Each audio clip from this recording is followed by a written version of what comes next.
আসসালামু আলাইকুম গাইস, আজকে চলে যাব মাদারীপুর দুই ভাই। আজকে আকাশটা একটু মেঘলা মেঘলা আর ওয়েদারটাও খুবই ঠান্ডা, তো ভাবলাম দুই ভাই আজকে মাদারীপুর থেকে ঘুরে আসি। আর তেলের কি অবস্থা জানি না, আজকেও মনোরা পাম্পে তেলের কি অবস্থা চলতেছে। যাই হোক, আজকে আমরা মাদারীপুর যাব, ওখানে যাই মালাই চা খাবো আর পোড়া রুটি খাবো। কিন্তু আকাশটা একটু মেঘলা মেঘলা আছে, মাদারীপুর যাইতে পারবো কিনা আমরা জানি না। যদি বেশি মেঘলা দেখি তো হয়তো বা পথে থেকে রিটার্ন আসবো, আর মাদারীপুর অব্দি যাবো না, কিন্তু যাওয়ার ইচ্ছা আছে। খুব বোর বোর হয়ে রয়েছি, প্রায় 1 সপ্তাহ 10 দিন যাবত মাদারীপুর যাওয়া হয় না। তা বের হইলাম, তো আমাদের কালকেও একটা শিডিউল আছে আমার আর আমার আলামিনের। কালকে দুই ভাই কাচ্চি ডাইনে যাব, ওখানে কাচ্চি খাইতে।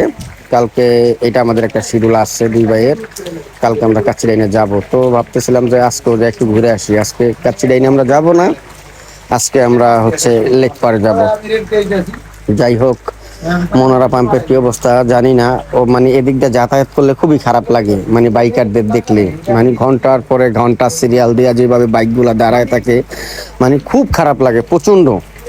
যে এত বড় সিরিয়াল একটা মানুষের, মানে বাইক নিয়ে গেলে আমার মনে হয় একটা না 2 ঘন্টা সিরিয়ালে থাকতে হয়। এই যে দেখেন বাবা, সেম অবস্থা, প্রতিদিনের মতো আজকেও সেম অবস্থা। কত বড় সিরিয়াল, কি বলবো আসলে।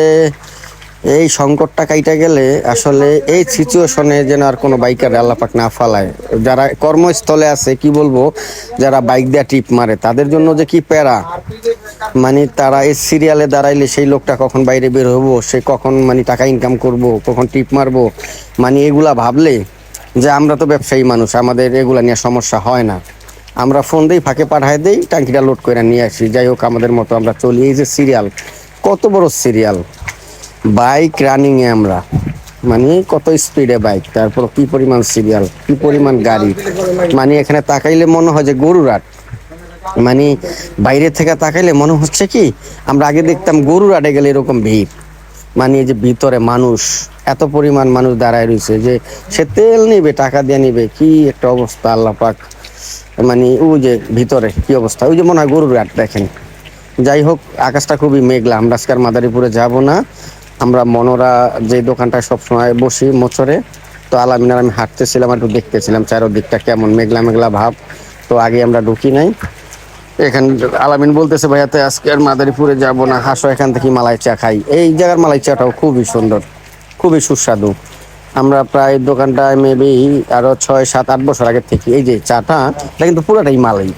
এই যে কাপটা দেখেন, এটা ভিতরে কিন্তু মানে পুরো কাপটা কিন্তু খুবই বড়, পুরাটা মালাই। 100 টাকা ফুল মালাই, একদম খাঁটি গরুর দুধের। তো এটা আমরা খুব পছন্দ করি, আলামিন আর আমি খুব আগে থেকেই খুব পছন্দ করি। দুই ভাই মোটামুটি সপ্তাহে 7 দিনের মধ্যে 5 থেকে 6 দিন খাওয়া হয়। আর ওই যে রুটি ম্যান আলামিন মাতবর, ওই যে 2টা রুটি নিয়ে লইছে, তার নাকি প্রচন্ড ক্ষুধা লাগে, 2টা রুটি নিছে উনি, 2টা রুটি খাবে। যাই হোক, আমরা ওই জায়গা থেকে আবার বাইপাসে চলে আসছি। আর ভাবতেছিলাম যেহেতু আজকের মাদারীপুর যেতে পারবো না, আকাশ মেঘলা মেঘলা, ভিজা যাইমু, তো আমরা এখানে একটু আড্ডা দিতে। যাই হোক, দিবে আড্ডা দিয়ে আবার চলে আসতেছি। এই যে সেম, এখন কিন্তু রাত 12টা, আমরা কিন্তু যখন ব্যাক করতেছি এখন রাত 12টা। এই যে এখনো কি সিরিয়াল, 12টা না বাজলেও প্রায় 11:30।